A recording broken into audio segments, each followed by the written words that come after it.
What's going on YouTube? It's your boy Light back here with another YouTube video, and in today's video we're going to be doing, let's talk about the Killmonger in the MCU. So yeah, if you haven't seen my last video, I did it on Mysterio. Basically I'm just going through talking about some of my favorite MCU villains, and in today's case we're talking about Killmonger. This is in no particular order, I want to just say that too. It's just randomized. I just felt like speaking about some of them because I've recently watched the MCU movies again, so I was like, why not? Let's get into it. So yeah, Killmonger to me is probably one of my top three villains. I would say there's a lot of stuff you can definitely relate to in this. His motives are pretty clear. He's pretty cool. I mean, acting wise is interesting, and personally, I did like the Black Panther movie. I thought it was pretty good. But anyways, let's get into this. So yeah, I strictly tend to stick to the MCU in terms of speaking about this character because I want to just strictly talk about the MCU. Maybe I'll mention how how it is compared to the comics, for example. But that's just about it. I mean, I won't take too much from the comics in these videos. I'll be strictly just sticking to the MCU for this video. But anyways, let's get into it. So Killmonger was the villain of Black Panther. He was the villain of the Black Panther solo movie back in 2018, I think.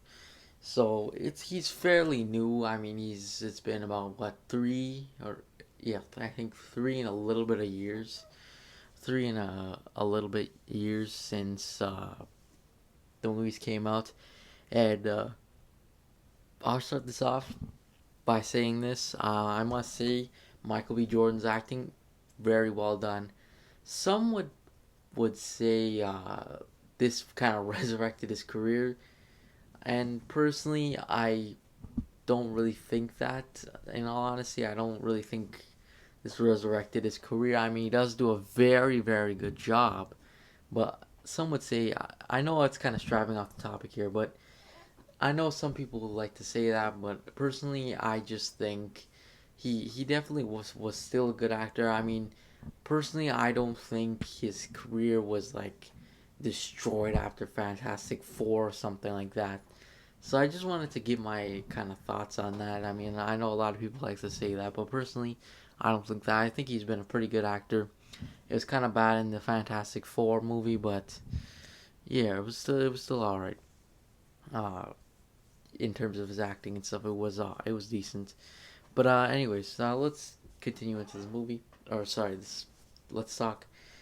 So yeah, again, Michael B. Jordan does a good job. Another thing, I think this character is very well written. Now, in terms of, is this a very good comic adaptation? Like straight from the comics, the exact same. Yes and no. I mean, it's a little bit like it strives a lot. Like the name, what he does.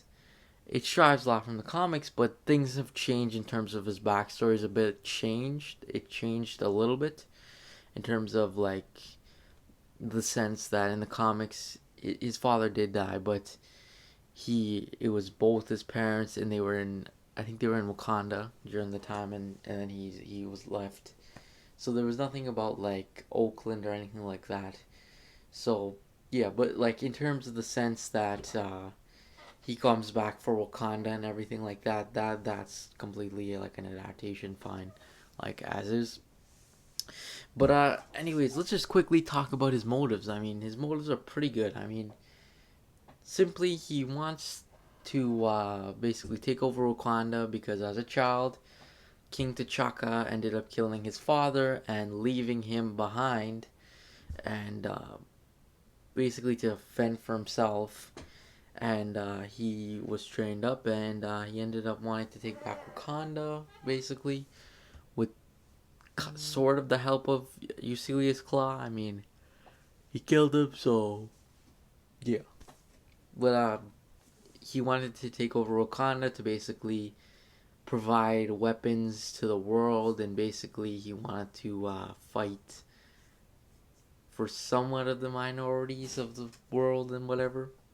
So that's what was happening, uh, and basically that's really what he was doing. I mean, some would argue he had an interesting ideology in a sense, with he wanted to kind of help the people that were kind of like oppressed and whatever uh, around the world. But just personally, this is kind of opinionated to myself. I think he kind of had a little bit of a good message, but at the same time, he didn't execute it very well, and it just ended up just looking very villainous in a sense. Like, for example, T'Challa, he had the right ideology. I mean, he even saw the flaw within the thing, and he ended up, after that movie, he ended up opening Wakanda to the world and everything. And I mean, you didn't have to ship weapons off, but you could have helped some people and stuff like that. So at the same time, you kind of understand why uh, his ideology and trying to help and everything, but he just had a failure of execution. Another motive is to beat up the Black Panther, seeing as though his father basically just killed his father and left him to fend for himself again.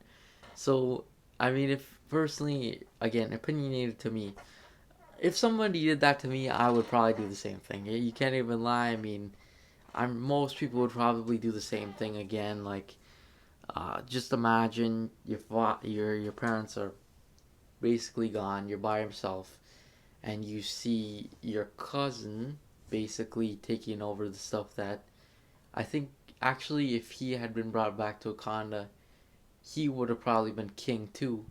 So that's basically stripped away from you, and you're basically screwed, and the people of your home country don't really help you or not help you at all or anything. So you kind of understand exactly why Killmonger does what he does. So that's understandable. Another thing I thought was pretty cool about him is definitely his action points. He is pretty cool. I mean, in terms of his fighting style and everything like that. Uh, of course, he becomes the Golden Jaguar in the movie where he just uses another Black Panther suit, and I don't believe he. Sorry about that. I keep yawning, but uh, I don't believe in in the comics he doesn't ever really pick up the Black Panther kind of suits. So that's interesting to note as well. But I mean, it's a much needed change as well, so it's not too bad. And I think Ryan Coogler did an awesome job in terms of adapting this character to now fit more of the MCU and stuff like that. So I definitely thought that was interesting. In terms of overall rating, I would give this character an easy 10 out of 10. Very good character. One of my personal favorites of the MCU. But anyways, that's pretty much it. Thanks for watching. Make sure to like and subscribe, and I'll see you guys next video. Peace.